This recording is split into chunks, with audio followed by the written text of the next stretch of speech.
સામાન્ય રીતે જેને એનજીઓ કે આરોગ્ય સંસ્થાઓનો વિષય માનવામાં આવે છે એવા આત્મહત્યાના સંવેદનશીલ મુદ્દે સુરત પોલીસે માનવીય અભિગમ અપનાવ્યો છે.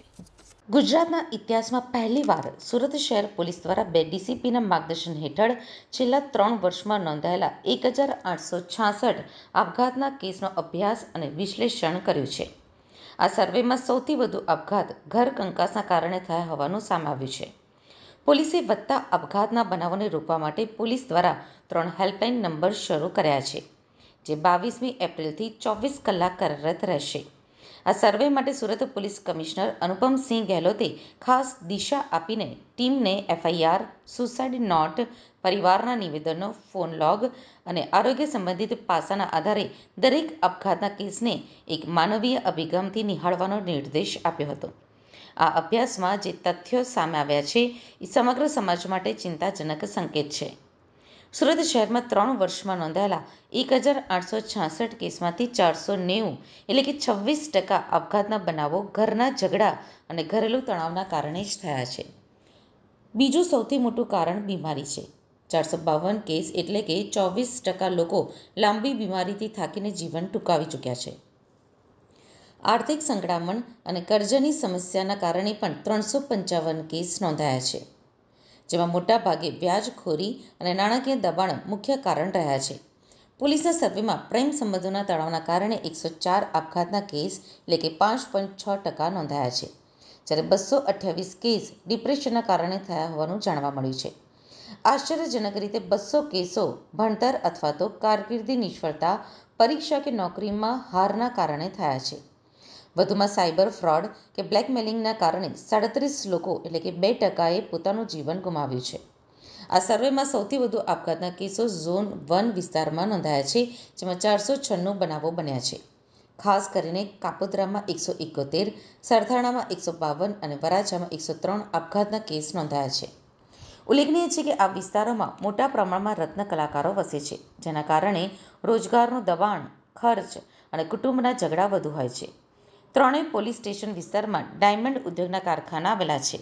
આ તમામ તથ્યો સામે આવ્યા પછી શહેર પોલીસ કમિશનર અનુપમસિંહ ગેહલોતે આત્મહત્યાના નિવારણ માટે હેલ્પલાઇન સેવા શરૂ કરવાનું નિર્ણાયક પગલું ભર્યું છે.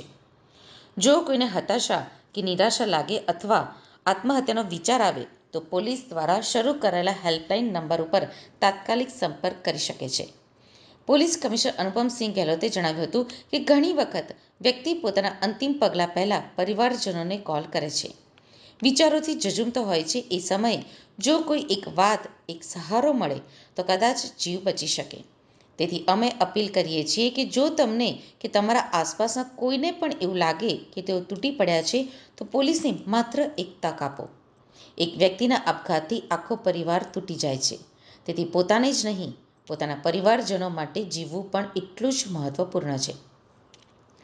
તેમણે વધુમાં જણાવ્યું હતું કે અમે દરેક કેસની પાછળ માણસ શું અનુભવી રહ્યો હતો એ સમજવાનો પ્રયાસ કર્યો છે. ઘણા કેસોમાં સુસાઇડ નોટ નહોતી મળતી, પરંતુ પરિવારના નિવેદન, કોલ ડિટેલ્સ અને મિત્રો પાસેથી મળેલી માહિતીના આધારે કારણો સ્પષ્ટ થયા છે.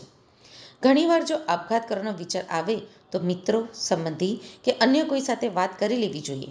વાત કરવાથી આપઘાત કરવાનો મૂડ બદલી શકે છે. આ ઉપરાંત તમારી સમસ્યા અમારા હેલ્પલાઇન નંબર ઉપર ફોન કરીને પણ જણાવી શકો છો. ઘણી વખત વાત કરવાથી આપઘાત કરવાના વિચાર બદલાઈ શકે છે. તેમણે વધુમાં ઉમેર્યું હતું કે હીરા ઉદ્યોગના વિસ્તારમાં રહેતા જે લોકોએ આપઘાત કર્યા છે તેમની વિગતો એકત્રિત કરવામાં આવી છે. કારણ અંગે તપાસ કરાઈ છે અને રત્ન કલાકારો માટે હાલ સરકારની કમિટી કાર્યરત છે. એક તો 100 નંબર એક યુનિવર્સલ નંબર છે. કોઈ પણ વ્યક્તિ જો એ 100 નંબર પર કોઈ સગા સંબંધી या કોઈને લાગતા હોય કે અમારા કોઈ ઓળખતા કોઈ દોસ્ત યાર મિત્ર જો કોઈ આ પ્રકાર ડિપ્રેશનમાં હોય, સુસાઇડ કરી શકે એવું છે તો 100 નંબર ઉપર બી કોલ કરી શકે છે. સાથોસાથ બે બીજા નંબર છે 8128369100 અને બીજા નંબર છે 8128308100. આ 3 નંબર રહેશે જો રાઉન્ડ ધ ક્લોક 24 ઘંટા જો કાર્યરત રહેવાના છે. આમાં એક કાઉન્સલર અને બે અમારા જો પોલીસ, આ 3 લોકોની ટીમ 24 કલાક આપણા પોલીસ કંટ્રોલ રૂમમાં હાજર રહેવાના છે. ત્યાં જો એના જો રાઉન્ડ ધ ક્લોક જો પોલીસ હેલ્પલાઇન જો ચાલુ રહેશે. અને જનરલી જ્યારે પોતે પણ કોઈ વ્યક્તિ, અમે તો બધાને અપીલ કરીએ છીએ કે આપ કોઈ એવા પગલાં ભરો એના પહેલે એક તક જો પોલીસને આપવો જોઈએ.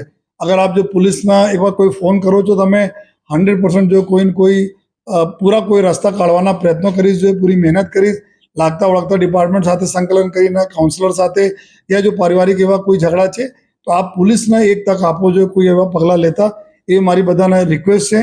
અને અમારી જો સિસ્ટમ છે કે આ જો અમારા કાઉન્સિલર બી વાત કરી શકે, જ્યારે કોઈ આ પ્રકારના વ્યક્તિ ફીલ કરતા હોય કે એના એકાંતપના લાગે છે અથવા તો ડિપ્રેશનમાં લાગે છે, આ નંબરો પર કોલ કરે તો અમારા કાઉન્સિલર પર વાત કરશે. મીન ટાઈમ બીજી એના મદદ અમે જ્યાર સુધી નહીં પહોંચાડી દઈએ.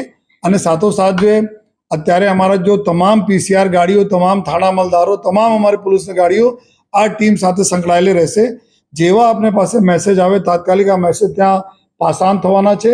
અને આ મેસેજ લઈને જો સ્થાનિક પોલીસ છે, આ પોલીસને બી આજે અમારે બધા મિટિંગોમાં બી આજે અમે લોકો જો ચર્ચા કરી છે જો કે આ સ્થાનિક પોલીસ બી આમાં આ જો કામમાં જોડાવાના છે. જો એકલા કંટ્રોલ રૂમ તમારા નંબરો છે 3 કાઉન્સિલર સાથે, પરંતુ જો મેઇન કામ છે અમારા શહેરમાં જો 40 જેટલા પોલીસ સ્ટેશનો છે, આ બધા લોકો બી આ કામમાં જોડાઈને લોકોને મદદ કરશે. તો મારી બધાને રિક્વેસ્ટ છે અને મીડિયાના મિત્રો જો સતત આપણે પોલીસ જો અમારા અભિગમ હોય છે એના પબ્લિક તક લઈ જાય છે, તો આપ થકી જો નંબરો જો બીજા લોકોના તમામ લોકોને મળે એવી રિક્વેસ્ટ છે. અને સાથોસાથ મારા સુરત શહેર પોલીસને એક જ છે કે એવા કોઈ પગલાં ભરતા એક તક તમે સુરત શહેર પોલીસને આપો.